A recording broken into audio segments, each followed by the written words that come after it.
कृषि के छात्र कृपया ध्यान दें। आज मैं आपको राइस में मैन्योर और फर्टिलाइजर के बारे में बता रहा हूं।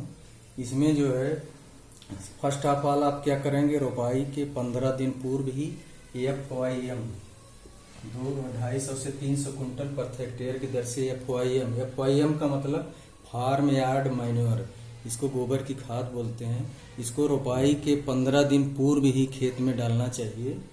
और इसके बाद ये तो हो गया कार्बनिक खाद कह सकते हैं या देसी खाद कह सकते हैं। इसके बाद जो फर्टिलाइजर होता है, मेन कंपोनेंट उर्वरक, वो कैसे कैसे और किस मात्रा में देना है, इसको यहाँ पे मैं मेंशन किया हूँ। पहला तो है कि इरिगेटेड कंडीशन, यह सिंचित दशा में रोपाई करनी है तो वहाँ पे NPK, N का मतलब nitrogen, P for phosphorus and K for potassium, NPK की कितनी मात्रा की आवश्यकता होगी। तो पहली कंडीशन है सिंचित दशा। सिंचित दशा में क्या है कि उसको भी हमने दो भागों में बांट दिया। एक तो ड्वार्फ, यदि आप उन्नतशील बौनी प्रजातियों की रोपाई कर रहे हैं तो उसमें भी अगेती प्रजाति, अगर अर्ली वैरायटी है तो उसके लिए कितना नाइट्रोजन होना चाहिए, 100 kg नाइट्रोजन, 50 kg फास्फोरस और 50 kg पोटेशियम।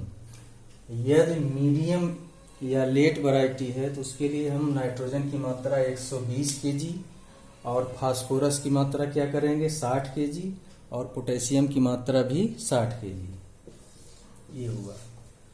अब यदि आप किसी देसी प्रजाति की जो रोपाई कर रहे हैं तो वहाँ पे नाइट्रोजन, फास्फोरस, पोटेशियम की मात्रा घट जाएगी। जैसे 60 kg नाइट्रोजन, 30 kg फास्फोरस और 30 kg पोटेशियम, ये देसी के लिए है।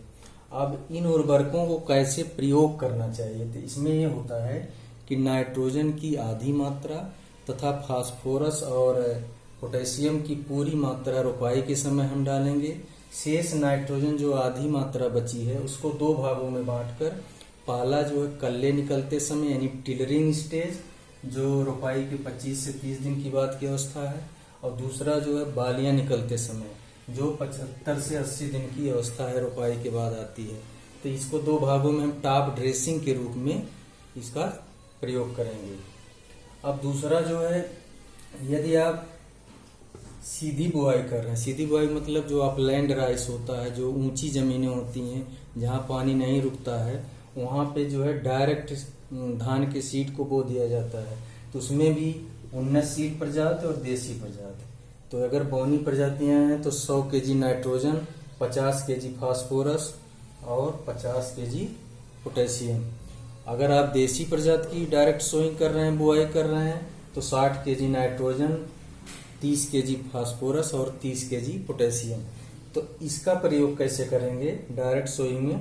डायरेक्ट सोइंग में हम NP को, इसको जो है 1/3 नाइट्रोजन यानी नाइट्रोजन की 1/3 मात्रा, फास्फोरस तथा पोटेशियम का पूरी मात्रा बुआई के समय प्रयोग करेंगे। शेष 1/3 नाइट्रोजन टिलरिंग के समय, टिलरिंग मतलब कल्ले निकलते समय, बाकी बचा 1/3 नाइट्रोजन और बाले निकलते समय, इसको हम प्रयोग करेंगे। इसके बाद आ गया कि यदि अनइरिगेटेड एरिया हो, असिंचित क्षेत्र में आप धान की रोपाई कर रहे हैं, जहाँ पे रेनफेड कह सकते हैं, वर्षाधीन खेती हो, सिंचाई की कोई साधन नहीं है, तो वहाँ पे अगर बौनी प्रजाति है तो 60 kg नाइट्रोजन, 40 kg फास्फोरस तथा 30 kg पोटेशियम। और देसी अगर है तो 40 kg नाइट्रोजन, 20 kg फास्फोरस और 20 kg पोटेशियम। यहाँ पे उर्वरक कैसे प्रयोग करेंगे? यहाँ पे आप संपूर्ण फर्टिलाइजर की मात्रा क्या करेंगे, सीधे जो है रोपाई के समय ही उसको, या बुआई कर रहे हैं तो उसी समय एक ही साथ सब प्रयोग कर देंगे। तो इस प्रकार धान की खेती के लिए, उन्नतशील धान की खेती के लिए मैन्योर एंड फर्टिलाइजर ये बहुत महत्वपूर्ण टॉपिक है। अब आप इसको जो है अपने नोटबुक में लिख के इसको तैयार करिए। Thank you.